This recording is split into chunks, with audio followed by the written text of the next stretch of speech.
سڵاتان لەبێ بینەرانی خۆشەویستی بەرنامە جوانەکەی سەکۆی گەنجان. من سیڤەر مەلاستارم، شانۆکار و ڕاگەیانکارم بۆ ئەم بەرنامەی سەکۆی گەنجان لەگەڵتانە بم.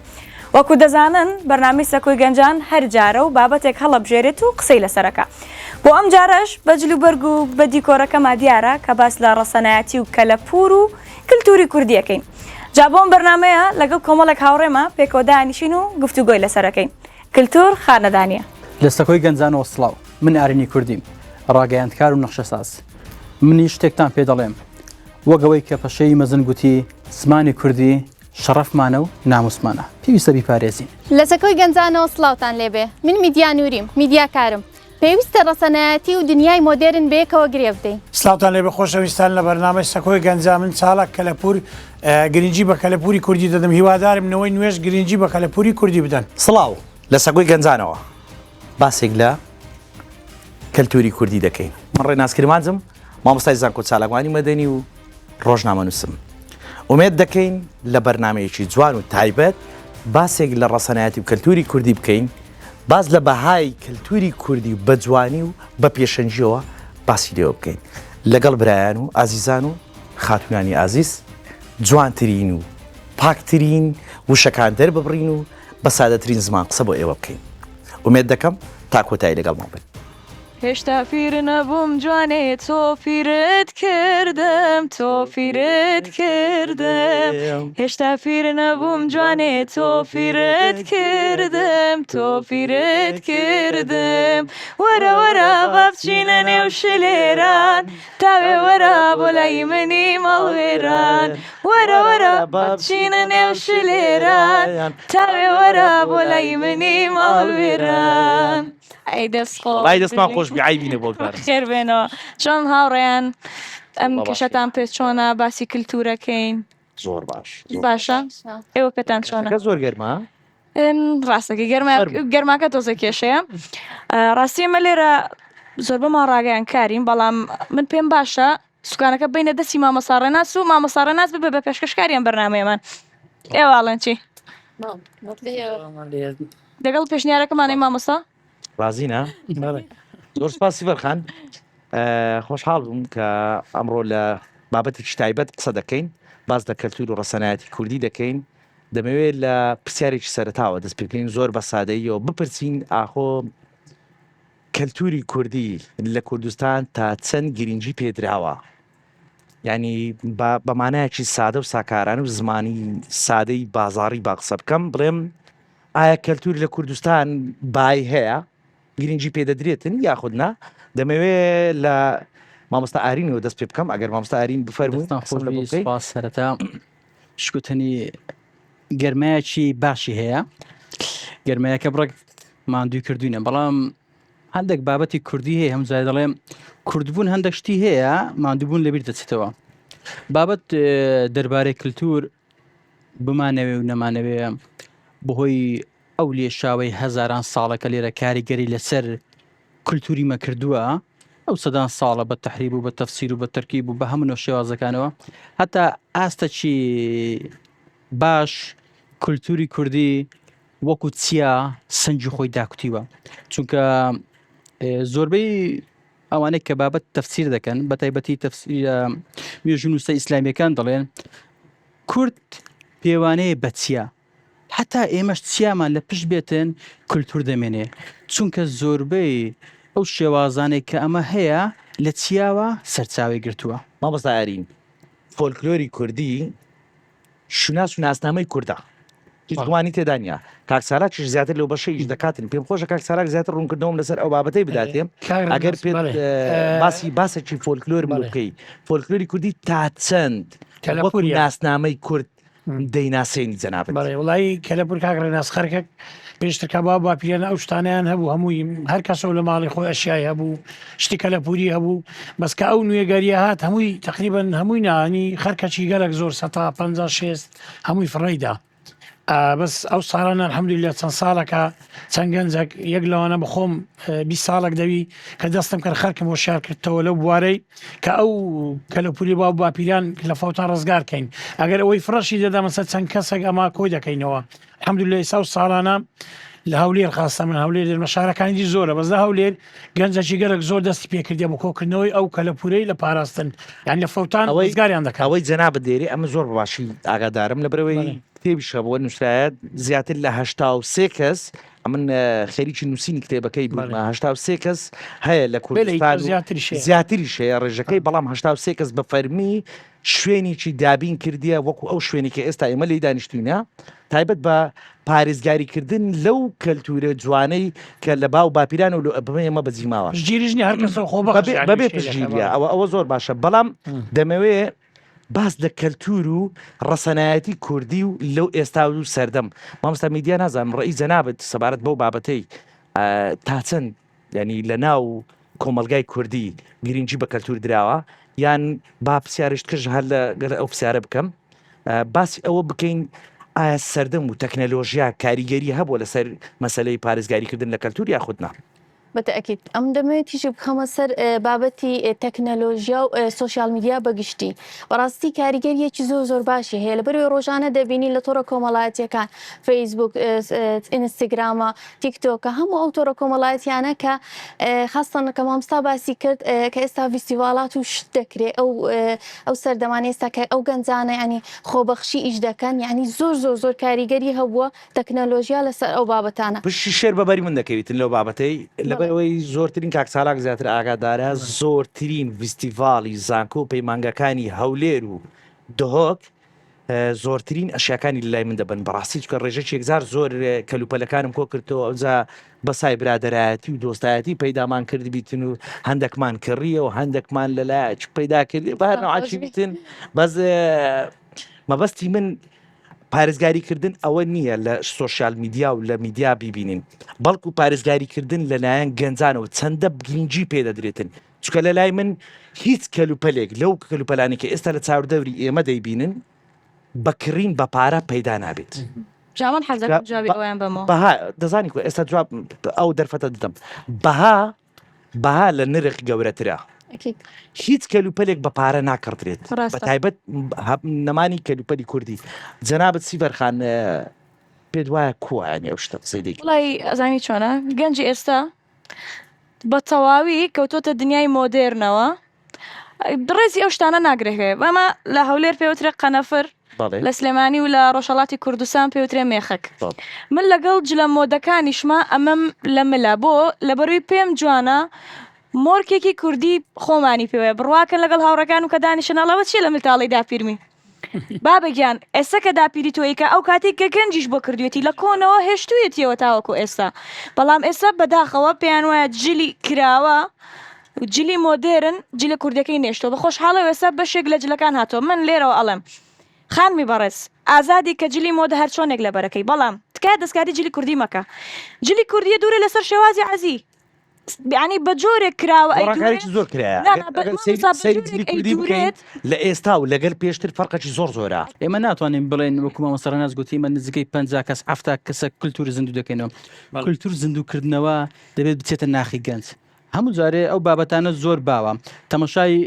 وڵاتانی چواردەورەمان بکەن سیر دەکەین ئەوان بەکارهێنەری کللتوریان زیاد کردووە دەبی ئێمە کللتور خودی خۆی بکەینەوە کللتور بۆن ئەمە ناڵێم تۆ بچوو لە ناو ڕەشماڵێک بژی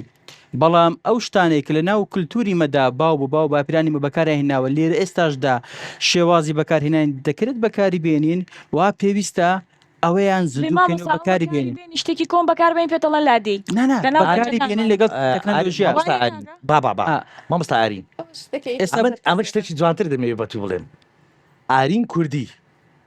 ئارین کوردی سرف کوردی قسە دەکەی وشەشت کە نبینم لە زاری تو کێشەکە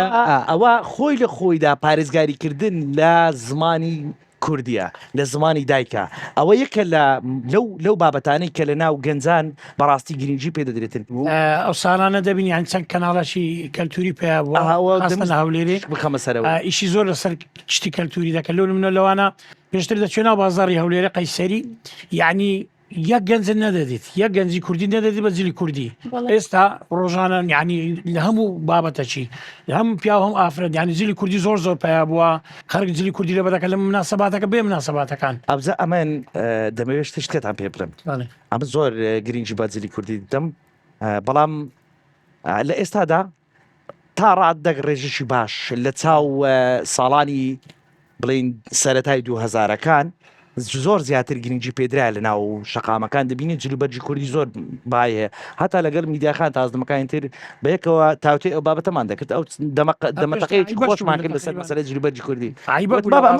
ئێستا ئەو بۆ جلکەی دی ناکرێت هەربی لە بۆ جلکەی بەڵام میدیاخان مۆدرنتر بیر دەکاتەوە پێم خۆشە میدیاخان لەسەر ئەو مۆدلی ئەو مۆدلی کە ئێستا هەیە ینی چیت هەیە باسی لێ بکەی لەسەر مەسەلا ئەخر ئەمن هەروەکو گوتم ئێستا من لە سوۆسیال میدیای ئەو جلکە قەدیمانم تەماشا کردی و دیتیتم ئەم نەمدەزانی مەسەلەن لەیلا قاسممان هەیە عەدیلە خانمان هەیە یەک لە ئافرەتە بەتواناکانی کوردن کە زۆ بەتوانا بووینە بڵێ هەفسەخانی نەقیب دەستخۆش بێ ئەو ئافرەتانە نمونەی بوێری و جوانی بووینە لە ناو کورد بەس ئەمن نەمزانیە بەس لەبەرەوەی لە ڕێگای سوۆسیال میدیا سێرچم کردیە و دیتیتم تەماشام کردیە هەنی ئەو بەڕای من ئەو شتانە زۆ گرینگە ئەو فیستیڤالەکە ساڵانە دەستیان خۆش بکە قوتابخانەکان و پەیمانگا و زانکۆکاکان زۆ گرینگە هەموو ئەنجامی دەدەن ئەو جلکانە دووبارە بکەینەوە کەلتورە زیندوو بکەینەوە عفوم کە قسەش دەبڕم کاک سالاک ئەگەر مەبەستیان زیندووکردن بیتن بەخۆی زیندووە کەلتوری هەمیشە زیندووە بەڵام تەنیا شتێکە دەیانەوێن نیشانی دوودەن بەو گەنجانە بەو کەسە سەردەمیانەی ئێستا نیشان بدەن بەڵکو بڵێن کاکە ئەوە زێدی باو باپیرانی ئێمە بووە ئەوە کەلتور بووە ئەو پێداویستیانە بوو کە لە باو باپیرانی ئێمە بەکاریانە کۆتای شوناس و ناسنامەی ئێمە جلوبەرگمان شەکردنمان هیچ ملەتێک ناسنامەی نییە ئەگەر پارێزگاری لە کەلتورەکەی خۆی نکات پارێزگاری کللتور شەرەفێکە بۆ کللتور تەنها ئەوە نییە ئەمە کاڵاکەم وەکو مامۆستا گوتی کللتور بە هەموو شتەکانی شەوە دەگوترێ زمان نەریت زمان نەریت ئەمە ناڵێن تەنها جلوبەرگ و ئەو پێداویستانە کە لە پورانێکی هیتن خواردنەکانمان ئێستا من لەو چەند ڕۆژێ ڕابردوو لە باشوور بووم باشووری عێراق بووم کێشەکەی بوو لەوێن دەرێ دۆڵمان هێنا بوو دۆڵمە گوتی بفەرمو دۆڵمەمان هەیە گوتمە گو دەزان دۆڵمە چیە یعنی وای لێ هاتبوو ئەوان دەیانویست بە هەموو شێوازێک دۆڵمەکەی بکەنە عەرەبی بکەن وەکو تعریبی هەیە ئێستا شتێکی زۆر باش بەڵام ئەمە دەبی زیاتر بە بازاری بۆ بکەین بازارسازی بۆ کاڵاکان و بۆ زمانمان و بۆ خواردن و هەموو شتێک مامۆستا هەبوون و تێکەڵکردنی کەلتورە جیاوازەکان و بەو خێراییە بۆ ناو کۆمەلگای کوردی ئاەت کاریگەری نەبووە پێتاوانە زۆر بووە چالاک جوابی ئەو پرسیارەمدا بیلاتی کە ئەو لە دەرە ئەو عادەت تەقەڵەی دەهات قەرکەکەی هەموو ڕووی تێکرد ئێستا بە سیستەمو لێ گەڕایتەوە کە ئەو هەتا لە خواردن لە جووربەرێک هەموو شتی خۆمان باشتر بووە لۆن منە ئێستا ئەو لەبادەی پێشمانەوە ئێستا دکتۆرەکان لۆ عیلاج دەنووسن ئێستا لۆ عیلاج و فەقەراتی باشە ئەو باپیران ئەوەی دروست کردیان ینی ئێستا گەڕاینەوە کە تشتی با و باپیران باشترە لەوانە دەرێت تا خواردەکان سعیترەڵام پێتان وا بیتن لە چەندە ئەمە تەمەمان لە تا ئۆتەمەنی وا زۆر جیاوازتر بۆ سەرەتایەکی زۆر سادە ژیاون ئینسانایەک بوونە زۆر بە سادەی زۆر بە جوانی ژیاون هەرچەندە بە ئەستەم بووە سادە بۆ ژیانەکەیان بەڵام زۆر بە ئەستەم ژیانەکەیان بەڕێوە بردیە پێم خۆشە سیڤەرخان باسەکی لێوە بکەیت کە بڵێ کە ئەو خەڵکە لەو کۆندا ژیانیان کوو بەسەر بردێ و لە ئێستادا چەندە ئاسان بووە بەتایبەت لەلایەن ئافرەتەوە ئافرەتێک ئەمن باسی لێوە دەکەم دەڵێ لەبەر مەڕی بووە لەبەر مەڕ دۆشین بووە ئەملی هەبووە منداڵەکەی بووە بە زەحمەت بووە گیان دەوێت بەڵام ئێستا ئافرەتۆنە لەگەڵ کاتی خۆی سوود لە سروت وەرگیراوە لە گژوگیا وەرگیراوە لە تەواوی ئەوشتانی لە دەوریان لە ئاژەڵەکان سوودیان وەرگتۆ بۆ نمونە ئەم قەنەفری من ئێستا کاتی خۆی بۆ ئازار و بۆ دانێشە ئەوشتانە بەکارهێنراوە باشە ناکرێمە هەر لەو سەردەمایە بین ڕازین بۆی کە مۆدێرن هەیە بەڵام نەیشێوێنن شتەکان نەشێوێن بۆ نمونە باسی خواردن کەین پیزا هەیە ئەم خواردنە فاسفوتەکان هەیە لەگەڵ ئەوشا دوینە هەیە کە بڕوا ناکەم هەموو کەسێک قوڕاومان هەیە بۆ نمونە ترخێنەمان هەیە هاوڕێم هەیە ئەم قسێت جا بە ناخۆشی وێری دەگریت ئەو بە زمانە زۆر دیتیا هاوڕێم هەیە وچوومە دایکم ترخێنەی دروست کردووە ئەخۆی بڕوا بکە وەی زانیوە جنێوە پێداوە وتمە ترخێنە خواردنێکە میدیاتی چ دەرێ دوێنە نازان ئەتی پێ دوایەتە دوێنێ چی لەگنەتو دۆغەوە ئەم درستشی دەکەم نەکردەی خۆ تەڕەماش بۆ نمونە ئەدی تەڕەمان ماشی تەڕە کەواتە ئێمە لە ناو کۆمەلگای خۆمان پارێزگاریی باش لە مەسلەی کەلتوری دەکەن نازانم ماڵتا پیتزا و شت زیاترە خوا بۆی ئاشنای خواردنە کوردیانە نییە حەزی لە چی خواردنێک مامۆستا پەیوەندی بەوەی نییە ئەوە دەبی خۆی قسەی لەسەر بابەتی حەزی لە چی خواردنێکی کوردی زیاتر؟ خواردن هەموو خواردنە چی دەخۆین معنی وەکو خواردنێک دەخۆی گرنگ ئەوەیە فاسفودەکە بابەتە کەلتوریەکە خواردنە کەلتوریەکان دەزانی دروستکە یان نا ئەوە مهمە وڵی ئەوە تۆ دەتانی لە ڕێگەی پارێزگاریکردن لە خواردنەکە خواردنەکان دروستکەی پارێزگاری لێ دەکەیت بەڵێ دەتان ینی ئەمەوەکو لاساییکردنەوە مەسەن برین لاساییوان دەکەینەوە باشە جەماعەت پرسیارێک ئێستا لە دەرەوە دەبینین کەلتوری دەرەوە زۆر کەلتوری خۆیان پاراستیە وەکو باستان کرد هەر کەسەکتان کەلتوری خۆمان مەسەلەن چەند پاراستیتمان و چەند گرنگیمان پێدا ئایا هیچ کەلتورێک هەیە لە ناو کورد لەو هەتا ئێستا ئەوەندە نەیان پاراستیانی شتێک ببینێتەوە با زۆر شتەیە پارێزگا بۆ نمونە چ بەرێ خواردنەکان ئەو پرسیارم لە داویستەکان. دکتۆر ئازاد بەبێت کرد بە ڕەحمەت وفاتی کردوە ساڵی 2022 بەرپرسی کتێبخانەی زانکۆی سڵعادین بوو لە ئاداب بەرنامەیەکمان لەگەڵی کرد گوتم مامۆستا بۆ هەموو کاتێک کێشەی کوردی بە تایبەتی لە کولتور هەبابەتی کولتور و خواردن و گۆڕانکاری بۆ گۆڕانکاریەکان خێرا دێنە لایمە وتی کێشەکە ئەوەیە وڵاتە وەکو سوید بێنین لەوانێت تەنها فنلەندا داگیری کرد بێتن وڵاتە وەکو فنلەندا بێنین تەنها رووسیا داگیری کردووە ئەوانەش کللتوریان لێک نزیکە گۆڕانکاریەکان زۆر ناکرێتن بەڵام تۆ بێنە بەرچاوت ئێمە لە کاتێکە کەشتەکەی ئازەتی نوع لە شێوی جودیەوە هاتوتە ئێرە لەوانەیە ئەمە جیهانگیری هەزاران جار بە سەیمەدا هاتووە بۆ نمونە بەریتانیەکان هاتوونە کللتوری خۆیان هێناوە ئێمە کەمێکمان لێوەگرتووە عوسمانەکان هاتوونە فەڕەنسیەکان هاتوونە پرتوگالەکان وڵی وابزانام تەنها هۆڵندەکان نەگەیشتنەکەنەما هەمیان گەیشتنەکەنەما ئەوە کاریگەریەکەی ئەوەی هەیە ساڵانە ئەمن ئاگادارم وەزارتە ڕۆشنبیری حکوومەتی هەرێمی کوردستان ساڵانە فیستیڤاڵ ئەنجام دەستنە دەرەوەی وڵات دەستنە چەندی وڵاتی جیاواز چەندین کەلتوری کوردی جوانی ڕەسەنایەتی باو باپیرانمان لەگەڵ خۆیان دەمە حتا لە بابەتە هونەریەکەش لە وتنی گۆرانیەکان حتا لە دەروێش و نەچەکان بەو شێوازە دەچن لە وڵاتان نمایش خۆیان دەکەن ئەوەش مانای ئەوەیە هەوڵی ناساندنی کەلتوری خۆمانە بە کەلتورەکان کە وەزایدن تێکەڵکردنیان باشتر وایە بزانم ئەوش چ دەرێ دوای من حەزەکەم بەرگەرە بە مشکلی لەگەڵ من ئەی بۆ مامۆستا کچێکی زۆر فەقیرم نازانم کێشۆ چێ لەگەڵمە حەزەکەم تۆزە باسی میوزیک و گۆرانی کوردی و کللتوری بکەم بۆ نمونە ئەو میوزیکانەی کە ئێستا هاتوتە ناو کوردەوە ئێمە لەگەڵ ئەوەین داهێنان بکرێ بەڵام هونەری کوردی نەشێوێنرێ بۆ نمونە هونەری کوردی بەڕەسەنایەتی جوانە بۆ نمونە تۆیی گۆرانێکی هونەرمەندی گەورە حەسەن زیرەکەڵیتەوە من وەکو گەنجێک شانازیەکەم گوێت لێگرم بەڵام ئەمە شێواندن نییە مەسەلە هەنەگەی بە کۆمنت بێتەوە بڕوخێنێ بەڵام ئەبێ بزانی چۆن ئێڵیتەوە کە ئەم کەسەوتیەوە ڕاستە من گۆرانێکی حەسەن زیرەکەڵێمەوە من نابم بە حەسەن زیرەک و حەدیشم نییەوەکو ئەو بێڵێمەوە هیچ کەسێکیش ناتوانێتەوە ئەو بێڵێتەوە بەڵام ئەم کەسە ئەوێ ئەم گۆرانێ دووبارە زیندوو بکاتەوە کێشەکە لێرەدا چێشەکە بەس گوتنەوەی گۆرانی نیە خۆ باشتێکی زۆر باش بخاڵ دروستکردنی ئەو وتنەوەی گۆرانی نابێتە کللتور ئاگدار بە بۆ پاراستن بۆ منە ئەمن زیندوکردنەوەکەی گرنگەکەی گرنگە بەڵام ئەمن ئەوەی کە سیر دەکەم ئێستا لە ساڵی 2004ەوە بەسەرەوە گۆرانی بێژمان لێ هەڵ نەکەوتووە لەو جیلەی کە ئێمە تێدا تەمەنی ئێمەیە ئەمە وانەی کە گۆرانی بێژ بن دەنجیان خۆشببی گۆرانیە فۆرکلۆرەکان دەڵێنەوە بۆ نمونە خۆت گوتنی مامۆستا ئەسەن زیرەک یان ماملێ یان تارتۆفیق یان هەرێک لەوان تۆ بکەم بەڕای تۆ گەر حەسەن زیرەکە تاوکو ئێستا بمایە لەم سەردەمایە بە ئەو قەدر و قیمەتەی ئێستا حەسەن زیرەکەیەتی ئێستا هەیەی کە نەماوە نانە ئێستا مەش کۆمەڵک گۆرانی بێژی زۆر چاکمانەیە کە ئێستا کە خەڵک بە دوای داناچی و کەچی گوێ لە گۆرانەکانی دەگرێتن بابەتی هونەر بە تایبەتی هونەر پاراستنی هونەر جیاواز لەگەڵ کەسایەتی وەکو حەسەن زیرەک بۆ خۆی ناوەکو دەنگەکە ئەسەن زیرەک بۆ خۆی بۆ تە قوتابخانێک ماملێ بۆ تە قوتابخانێک بەڵام سیرکە ئێستا ئێمە لە شتێک بە پاشمان داوە قوتابیەکانی قوتابین ئێستا ئەگەر سەیری گۆرانی فارسی بکەین سەیری گۆرانی فارسی بکەین لە گۆرانی فارسیدا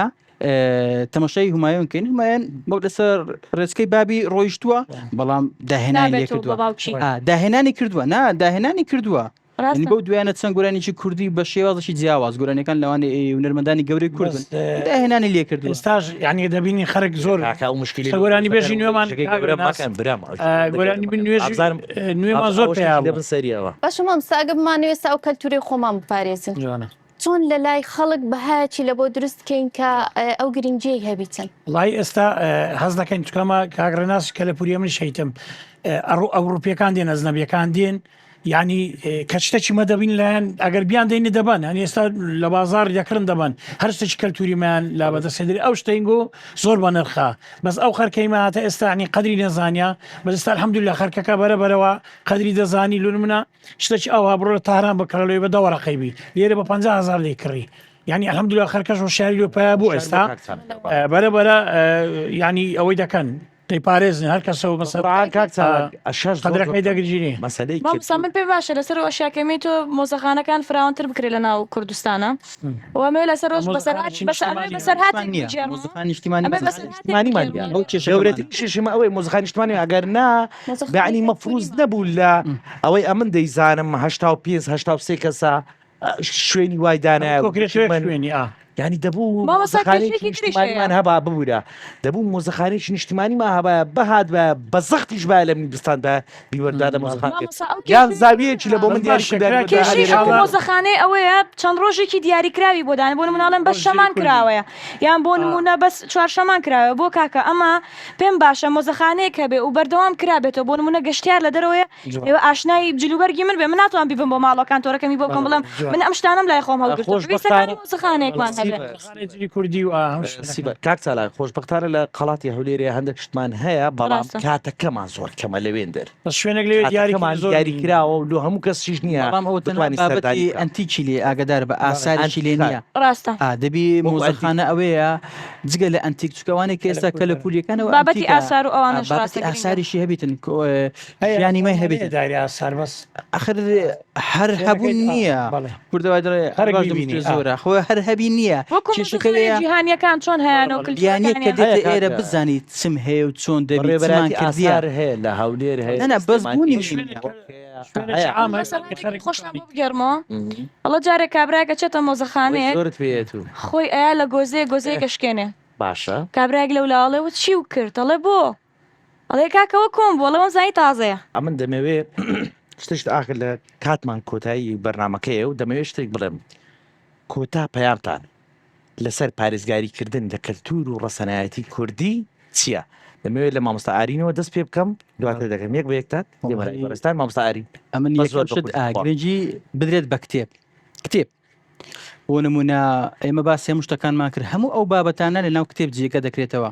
بە تایبەتی کۆمەڵک دەستنووسی زۆر گرنگمان هەیە ئەلفوبێی کوردی گرنگی پێ بدرێت ئەلفوبێی کوردیمان ئێستا بزر بووە کۆمەڵکمان هەیە وشە دیار نییە گرنجیدان بە کتێب بە تایبەتی لە ئێستا کتێبی دیجیتاڵی بۆی کەوتو ببینێت ناس وڵام پێشنیار دەکەم مۆزەخانێکی نیشتیمانی دروستکرێ ینی ئەو کە لە پوری لە فەوتان و یەکجاری ڕزگارکە نەک ئەمن و ئەتو ئەوێ ینی داوا لە هەموو حکوومەت هەم خەرچی شتەکی نیشتیمانی دروستکری خاستن ئێستا سەرقەرات ئەو گوییتەوە ئیشاڵا سیڤەرخان دەبێت دەکرێت وڵای من لێرەوە هەژەندێکم هەیە کە لە ڕەنگە زۆر تێنەگەن هەژەندواتە سوپرایزێکم هەیە